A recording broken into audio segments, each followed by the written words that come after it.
there was a Christmas bell chime to let us know someone walked in.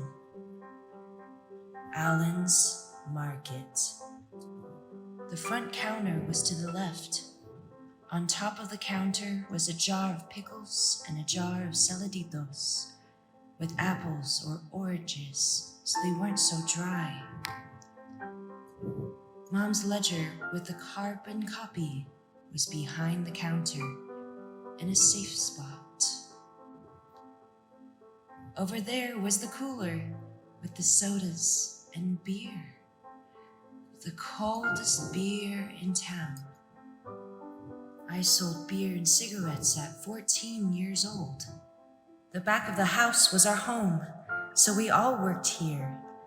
We had a loud buzzard so Mom could hear it, even if she was busy in the kitchen. All the spices and chilies were there. The manteca over there. Nowadays, people don't use lard for their tamales. Back then, that's all we used. If you saw that lard get stuck to the corn husk, you knew it was gonna be good. You can't have good tamales if you don't use lard. Some barrios had 4 Chinese markets, one on each corner, and what people would do is get credit from this store one week and then from the other, the next week, and so on. So they would pay one and the other the next week. Even Jerry Lee Ho, the supermarket, gave credit. It's how we survived.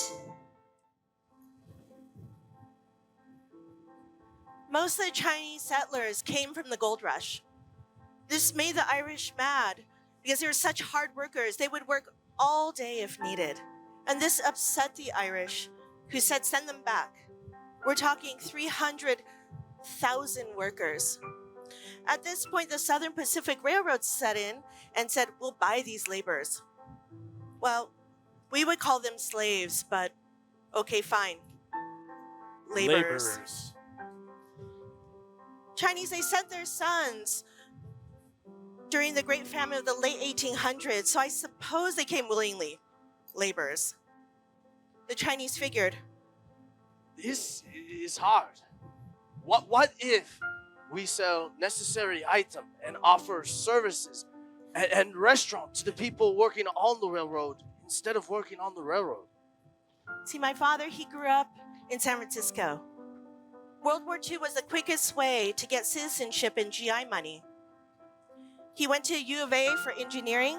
His brothers, they were already here because of the railroad. He brought a bride over from China. She was only 16 years old. He was 21. Well, we got pregnant, so I dropped out of school and I worked for my brother at Southside Market. Then Chili Bill. Chili Bill!